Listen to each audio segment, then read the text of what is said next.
Do you want a laptop that's like a mullet, gaming in the front, business in the back? This is a Razer Blade Stealth, a laptop that's a bit confusing because it's a Razer laptop and Razer laptops are gaming laptops, but this one is designed for business with a little bit of gaming on the side, and we paid $500 for it. Is it something you should consider? Well, we're about to find out, but first, a word from today's sponsor. Today's video is brought to you by Antec and their Performance One case. The Antec Performance One is a full tower gaming PC case packed full of convenient features. For example, it comes with a temperature display to easily monitor hardware temps. It also has an extensive interior, allowing for support of RTX 40 series cards and other larger hardware. With its mesh front panel, support for 10 fans, and airflow enhancing design, you will experience top-notch cooling performance. And if all of that wasn't enough, it comes with 10 sets of Velcro straps and 2 cable covers to completely organize and manage all your cables. For more information about the Antec Performance One, check out the link in the description down below, and big thanks again to Antec for sponsoring today's video. So yeah, we have a Razer laptop here from eBay. We paid $500 for it. To be specific, $499.99 with free shipping. It is a Razer Blade Stealth with an i7-8565U, which is a 4-core 8-threaded processor,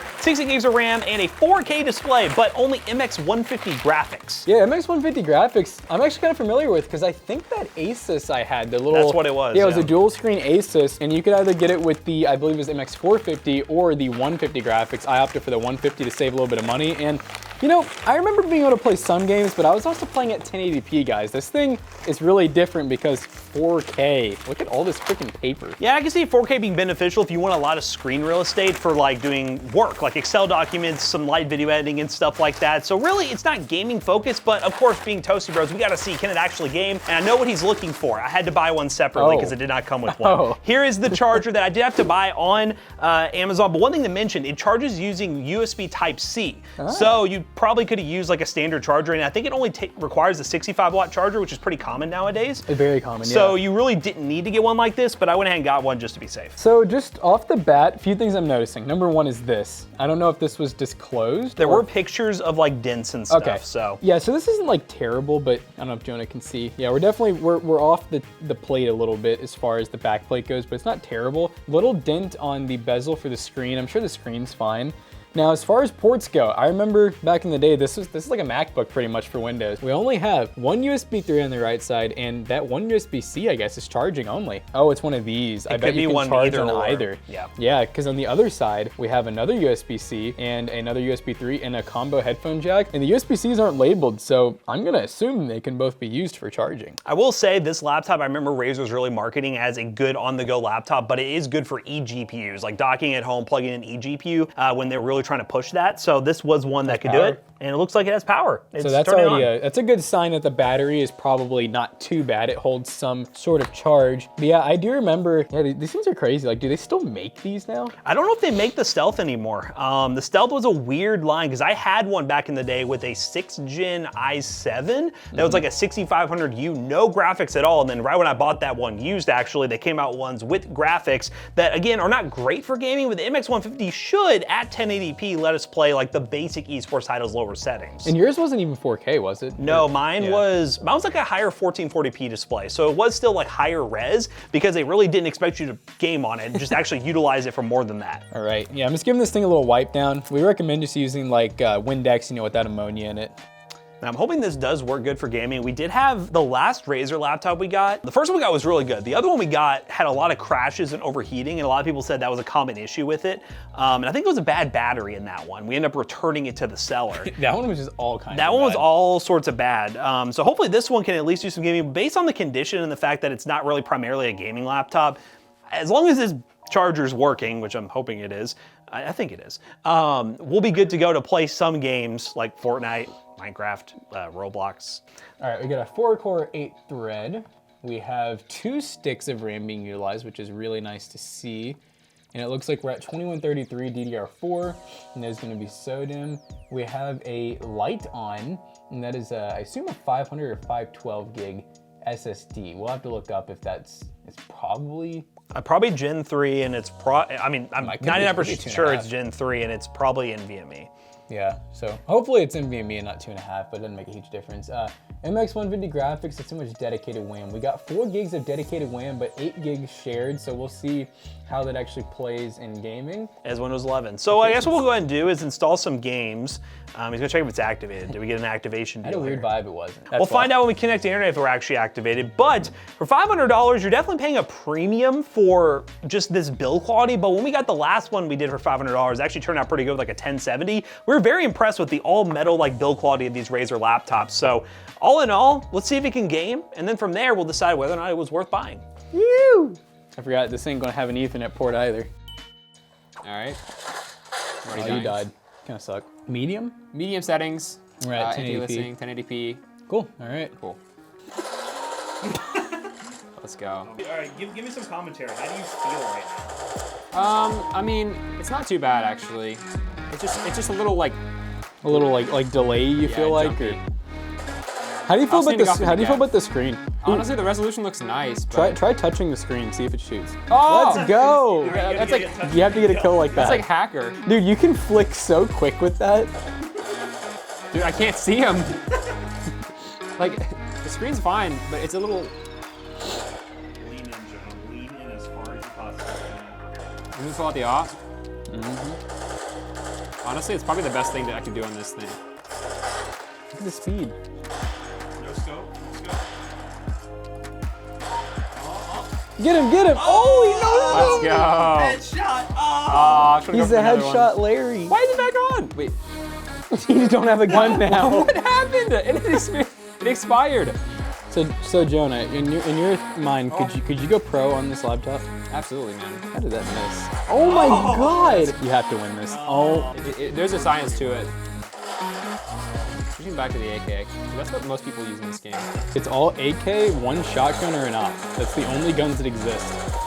I don't know if y'all can see this, but like, Well, I can see. That's what I was just gonna say. I like how I can see your hand like trembling trying to find keys.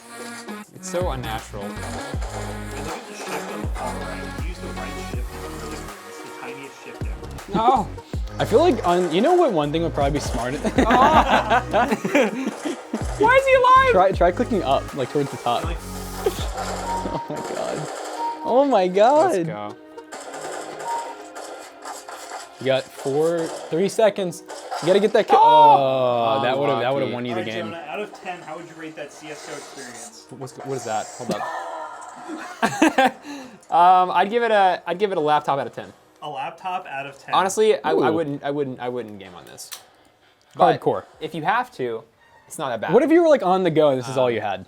If you're like on a trip, you need to get some CS stim in, this is it. You seem can, like the it can kind make of it person who happen. needs to get- I need it. Yeah, like if I'm like I need it. I'll download this game and I'll play it. It'll work. All right, guys, we are now in Fortnite at 1080p, 80% render scale, low settings, because we were dealing with some stutter, which is kind of to be expected. But we are in Team Rumble, which is very demanding compared to the main game, so do keep that in mind. But as long as we can get close to 60 FPS, a laptop, again, that's not primarily designed for gaming. Yes, it is a Razer laptop, but its primary purpose isn't gaming.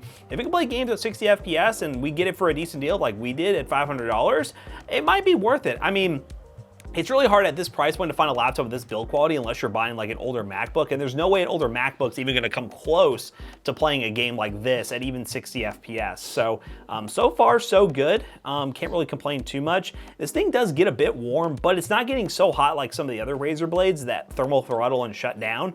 It's running 60, 65 degrees. The CPU really only is boosting up to 1.8 gigahertz though, so that's probably what's holding us back the most. I might check if there's a power plan that we can see if we can adjust that, because it's only pulling 10 watts right now.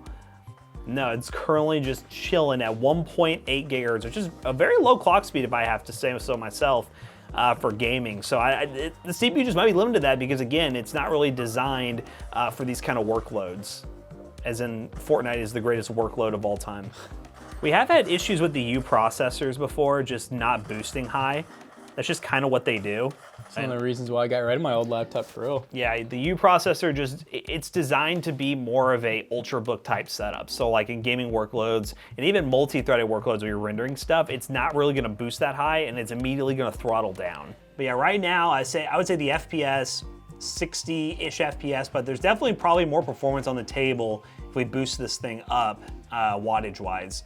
It definitely is gonna run a bit warmer, but I think it'll be worth it, especially if you're gaming. And based on these temps, it's just not even struggling right now. Yeah, it's really not doing anything. It says it can hit 100C on Intel's website. I'm just saying. Yeah, we're gonna go ahead and leave this game and just see if we can get that working so you guys can see the maximum performance. All right, that was weird, but we're back in Fortnite. I'm gonna land and then we'll look at the settings. It didn't change. Yeah. I don't know if it's something to do with this laptop being older and the Windows install not being the one that has like the actual drivers that Razer wants to customize the CPU, but I'll show you guys in Synapse, which we did have to go manually reinstall Razer's program. We were only able to set it to a creator mode, and then that's pretty much it, and nothing's happened. Yeah, it's weird because it said it would unlock like the CPU, I thought. Intel Utility, whenever I open it, just says no driver, doesn't work. Detected. And then I tried to install drivers from Intel directly, and all they wanted to install was iGPU drivers. I was just curious if it's actually just thermal throttling, but that's pretty much all you can do. I do have game mode on, which I think just disables the Windows key. I think that's all that is. That's not really performance. This is all you got performance-wise. Recommended for CPU-intensive applications. So I'm not entirely sure what's holding us back here. It could just be an issue with this laptop and a U processor in general not wanting to boost high enough. But again, with this being a primarily non-gaming laptop, I mean, the wattage is getting a bit higher, right? Like 12 watts. We finally passed 10, the lowest. But I would say it's still somewhat playable, but that is a limitation because you're definitely not hitting that boost speed that you normally would. Yeah, we'll try a third-party program here because really, I mean, I just want to see what the maximum potential is of this laptop, and right now we are pretty much held back by the CPU at 1.8. So let's try something else. All right, guys, so I'm gonna read something really fast. Matt will kind of show you. So basically, we downloaded an app called Throttle Stop. It is a trusted app, and basically, you open the Fiverr tab, unlock adjustable voltages for CPU and cache, change offset voltage to negative 50.5 millivolts for both core and cache, click OK, save voltage immediately, apply and exit. Next, you're gonna open up TPL tab in Throttle Stop and check off the speed step and enable speed shift EPP, set it to 0, click options, check off AC and battery profiles, check off start minimize, minimize on close, click OK, turn on Throttle Stop, and boom, now we're running at like 4.3 gigahertz. This will work on any laptop or computer, so kind of a fun little experiment, but do this at your own risk because this thing could blow up now. We don't know. This thing is boosting, yeah, it's like boosting all the way up to 4 gigahertz We're not already. even doing nothing. We haven't done nothing. So let's go ahead and launch Fortnite and see if we break it again. All right, guys, we are now in with our clock speed hack. We're currently, it's going between 400 and 4100 megahertz. Nice. I mean, it was still having issues here. I think on performance settings, I think we're just kind of limited all the way around clock speed regardless. It's not running that much hotter. I mean, we're in the 70s on the CPU. We're only pulling about 14 to 15 watts, so it really didn't make a dramatic difference. Realistically, this probably should have been running this way out of the box, but all for battery life purposes, they wanted to run it at 1.8. But 1.8 is kind of dramatic versus 4.1, so. It's a good example on why the H and HQ CPUs can be a better choice for content creators and gamers. Yes. Yeah, sorry, Luke Skywalker. No, please! Yeah! It wasn't being used enough. I swear, it's like it gets worse when it Oh! I got killed by Luke Skywalker. But yeah, Fortnite, okay. Gotta do a little bit of modification to get one of these things decent enough for gaming, but it's better than I expected, MX150s. Let's go ahead and wrap this video up real quick. All right, guys, we just got done kind of sort of benchmarking our Razer laptop. We even had a guest appearance from Jonah, so that was pretty fun. But I mean, overall, for this thing having like a 4K touchscreen and some of the other really cool like features like the RGB keyboard and stuff, it really is a pretty decent deal. But obviously, don't buy this thing primarily for gaming because once again, those U processors can act really weird. We had to download that whole Throttle Stop program, which fun little tutorial for you guys at home if you ever want to experiment, but obviously not very good for the longevity of the laptop. Yeah, just viewer beware when you're using one of those programs. If your laptop doesn't have good cooling performance or the CPU itself is right at the brink of overheating already, you probably don't want to use that program. But again, if you want to, feel free to try it out yourself yourself on a laptop. But yeah, if you're primarily getting this for business use, it's actually a pretty decent buy. You could probably find them for like $450, $500. It's really hard to find this kind of build quality in a laptop like this at this price point. So I definitely suggest you do some hunting on eBay using the links down below. Let us know what you think of this laptop. All in all, with the charger and everything, we're about a little over $500. Did we get a good deal? Let us know in the comment section down below. So as always, we hope you guys enjoyed today's video. If you did, check out our other 2 YouTube channels and also our twitch.tv/toastybros, and don't forget to like, comment, and subscribe. And we'll see you guys in the next one. Bye-bye. Alright guys, this laptop right here will be available at PCBros.tech, and on top of that guys, the mouse pads, we've been talking about them for months. I think they're actually on the website now. Down the website, you could buy one. PCBros.tech, not this one yet. Maybe this one, yeah, I don't know. That's a good point. This one might be. He pointed at this one. It may be, I don't know. Check the links down below, check the website. Use code ToastyBros2 and check out and save 2% of your next purchase. See you guys later. Goodbye.